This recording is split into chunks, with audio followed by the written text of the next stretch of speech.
दो गो मनसा था। पहला तो चीज़ ये था कि वो चाह रहा था कि ऐसे कर करके वहाँ हुड़दंग करें और भगदड़ मचे। भगदड़ मचेगा तो खुद ब खुद लोग भाग दौड़ में बहुत सारे बच्चे मरेंगे, ये होगा।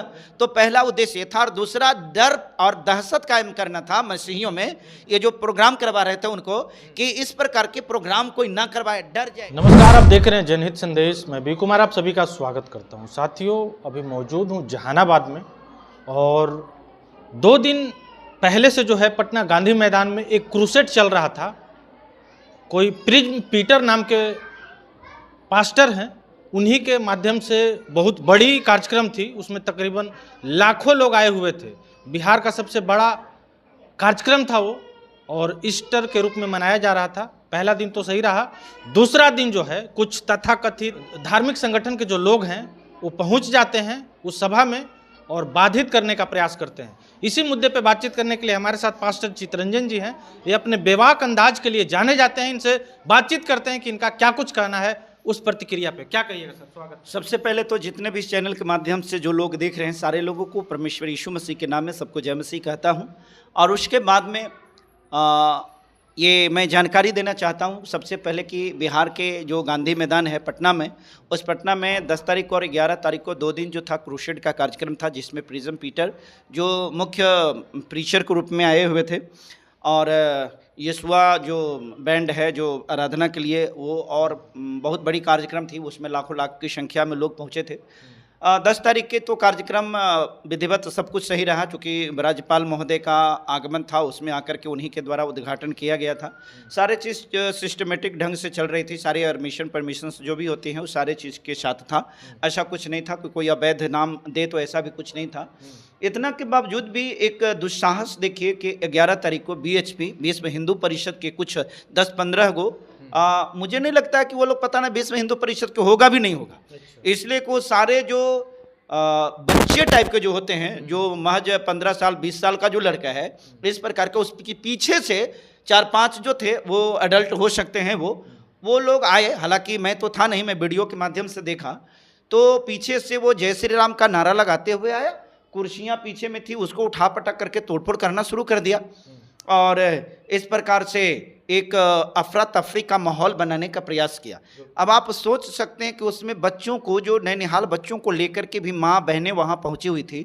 इस प्रकार के उपद्रवी, आपको मालूम है कि एक बार गांधी मैदान में लंका दहन के उपलक्ष्य में इसी प्रकार से भगदड़ हुआ था, उसमें कितने लोग मर गए थे।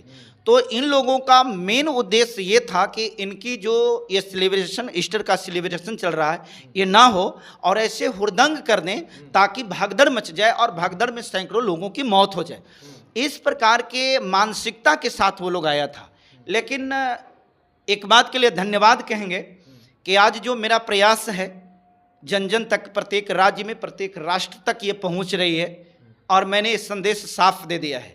मेरा संदेश साफ है, अगर मुझे छेड़ोगे तो मैं छोड़ूंगा नहीं, और ना तो मैं छेड़ता हूं और ना मैं छोड़ता हूं। तुम मुझे छेड़ोगे तो मैं तुझे छोड़ने वाला नहीं हूं। मैं प्रत्येक लोगों को यही बात बताया हूं। देखिए, मार खाने के लिए यीशु को भेजा गया था। यीशु मसीह आया, क्रूस पर चढ़ा, उनके लिए उन्होंने लहू बहाया, हमारे लिए लहू बहाया। उनके मार खाने से, उनके कोड़े खाने से हम चंगा हो चुके हैं। मार खाने के लिए परमेश्वर की योजना यीशु मसीह को भेजना था, मार खाने के लिए नहीं है। बाइबल की व्यवस्था हमारे लिए बताया है कि तुम जाकर के दुनिया के कोने कोने में प्रचार करो और चेला बनाओ। तो मेरा आदेश है, हमको ये काम करना है। हम परमेश्वर के नाम, परमेश्वर का काम करते हैं। हम धार्मिक लोग हैं, हमारे अंदर में प्रेम है, भाईचारा है, क्षमा है, दया है, तप है, त्याग है, संतुष्टि, सब कुछ से भरे हुए हम लोग होते हैं। इतना के बावजूद अगर इस प्रकार के कोई उपद्रव करेगा तो पहले वाला तो मसीही नहीं है भाई साहब, एक बात बता देते हैं। पहले वाले मसीही नहीं है, अब बदल रहे हैं, और बहुत लोगों ने बदल गया है। बहुत सारे लोग बदले हैं अपनी विचारधारा को। और ये जो लोग थे, तो सुनने में ऐसा आया कि इनकी सर्विसिंग तो बहुत अच्छा से हुई है। इतनी बढ़िया से सर्विसिंग हुई है कि मुझे लगता है कि जब जब पछिया हवा चलेगी ना, तो इनको जो दर्द उठेगा ना, तो इनको याद आएगा कि कौन मारा है। क्योंकि मसीही लोग भी जान रहा है। देखो, कोई व्यक्ति अगर गलती करता है ना, अवैध है ना, तो थोड़ा सा लगता है कि नहीं भाई मैं गलत कर रहा था तो चलो हुआ। लेकिन तुम्हारी जो दादागिरी है, बताइए कितनी बड़ी, इसको क्या आप कह सकते हैं, लाखों लाख की भीड़ में 10-15 लड़का होकर किस प्रकार के काम किया, ये क्या है? ये क्या है? इस स्थिति में अगर किसी भी प्रकार की बड़ी हादसा हो जाती तो कौन जिम्मेवारी लेता? इस प्रकार से संदेश साफ है। इन्होंने जो किया है तो इनको हुआ है। सुनने में आ रहा है कि 2 लोगों को पुलिस के द्वारा गिरफ्तार भी किया गया है, लेकिन 2 लोगों से ही काम नहीं चलेगा। जो भी अरेस्ट किया गया है उन लोगों से ये पता कराना पड़ेगा कि और इसके साथ में कौन कौन लोग थे। जितने लोग थे प्रत्येक लोगों को अरेस्ट करके इसके ऊपर त्वरित कार्रवाई करते हुए कड़ी से कड़ी सजा इसको मिलनी चाहिए। अब अगर नहीं होता है तब मसीही समाज ही बिहार है भाई साहब।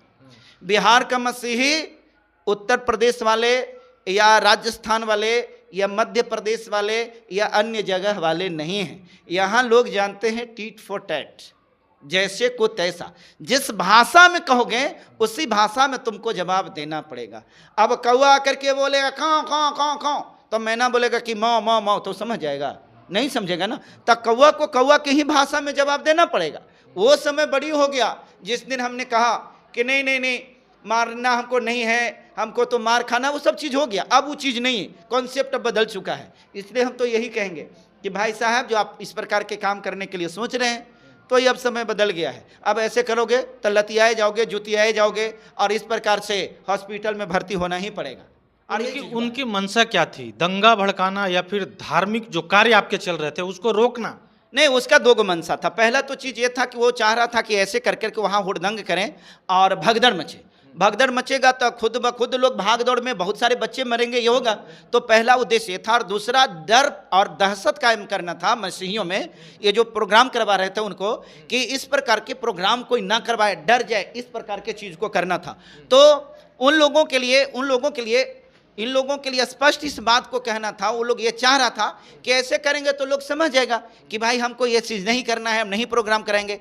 एक तो कि 21 साल के बाद पास्टर एक दिनाकरण थे, उनके कार्यक्रम होने के बाद जो है उसके बाद में बिहार में ये पहली गांधी मैदान में ये कार्यक्रम हुआ था और इसको इसी भावना के साथ ही रोकने का प्रयास किया था। तो ये रुके वाला चीज़ नहीं है, ये रुके वाला नहीं है। इस प्रकार से आएंगे तो अब तो सर्विसिंग की व्यवस्था होल है, हर जगह सर्विसिंग की व्यवस्था किया हुआ है। अच्छा, कुछ लोग कहते हैं कि ये अवैध काम कर रहे हैं, जबकि वो तो लीगल परमिशन लेकर के उन्होंने ये सभा आयोजन किया था। फिर भी जो है कुछ तथाकथित लोग आखिर उनके विरुद्ध जाकर के इस टाइप की हरकत किए जो आज बिहार को शर्मसार करता है। लेकिन सवाल ये है कि जो मतलब बहुत सारे जगहों पे आपने देखा होगा कि अवैध भी चल रहा है, वैध भी चल रहा है और उसके साथ भी जो है ये लोग हुड़दंग करते हुए नजर आते हैं चर्चित में।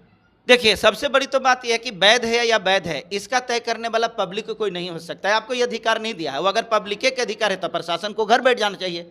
अगर मान लेते कि अवैध है तो पब्लिक का ये काम होता है कि वो जाकर के सूचना दे सकता है कि देखिए फलना जगह पर गलत गतिविधि चल रही है। ये काम एक अच्छे नागरिक का हो सकता है। अब प्रशासन का काम है कि वैलिडिटी को चेक करे कि आखिर वास्तव में वो वैध है या अवैध है। वैधता की वो जांच कर सकता है, उसका ये अधिकार है। अगर अवैध है तो उसको वार्निंग देगा, उसको चेतावनी देगा और उसको कहेगा कि आप ये अवैध कर रहे हैं, आपको ये काम नहीं करना है। उसका विधि बताएगा कि इसमें इस प्रकार की विधि है, आपको अगर ये काम करना है तो इस प्रकार के कानून है, आप इस कानून के तहत कर सकते हैं। बात रह गई इस क्रूसेड का। इस क्रूसेड में राज्यपाल जहां पर आकर के उसका उद्घाटन किए हैं, जहां पर पुलिस प्रोटेक्शन दिया हुआ था, तो यह अवैध कैसे हो सकता है? यह तो अवैध बिल्कुल नहीं है। तो जहां पर अवैध नहीं है, जहां पर वैध है, पूरी तरह परमिशन के साथ है, पूरी तरह से लीगली है, वहां भी इस प्रकार के नाक घुसेड़ने का काम किया तो इसको नाक टूटना तो तय है। ये हमने बता दिया। अब मसीहियों का कॉन्सेप्ट बदल चुका है। अब भागने वाला मसीही नहीं है, भगाने वाला मसीही बन गया है। प्रयास यही रहा है। और अब एक बात जान लीजिए, अब मसीही के साथ में जो ये करने वाले लोग हैं ना, बजरंग दल, आरएसएस, बीएचपी, फलना ढिमका, तो इनको समझदारी अब आ जाना चाहिए। अगर नहीं समझदारी आएगा तो इनकी सर्विसिंग होती रहेगी। चलिए, पास्टर चितरंजन जी ने अपनी बात को बड़े ही बेबाकी तरीके से रखा है। वीडियो कैसा लगा कमेंट करके आप अपनी प्रतिक्रिया जरूर दीजिएगा। बाकी मिलते हैं किसी दूसरे खबरों के साथ, तब तक के लिए धन्यवाद।